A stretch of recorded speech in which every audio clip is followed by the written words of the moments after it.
हजरत यूनुस अलैहिस्सलाम और मछली का वाकया। अस्सलामु अलैकुम। आज हम कुरानी मजीद में बयान होने वाले हजरत यूनुस अलैहिस्सलाम की ईमान अफरूज वाकये के बारे में जानेंगे। हजरत यूनुस अलैहिस्सलाम को अल्लाह ताला ने एक कौम की तरफ नबी बनाकर भेजा।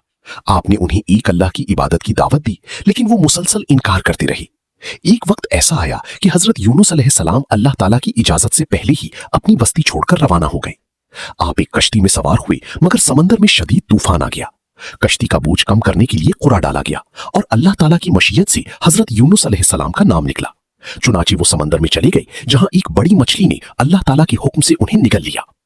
मछली के पेट की तारीकियों में हजरत यूनुस अलैहिस्सलाम ने अल्लाह ताला से निहायत आजिजी के साथ दुआ की, ला इलाहा इल्ला अंता सुब्हानका इन्नी कुन्तु मिनज़ ज़ालिमीन।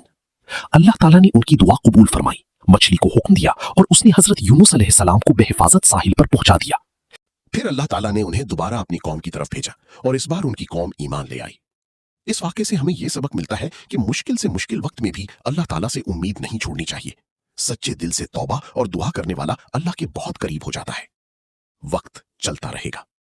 मजीद कुरानी वाक़यात और इस्लामी तारीख जानने के लिए टाइमलाइन हिस्ट्री के साथ जुड़े रहिए। अल्लाह हाफिज।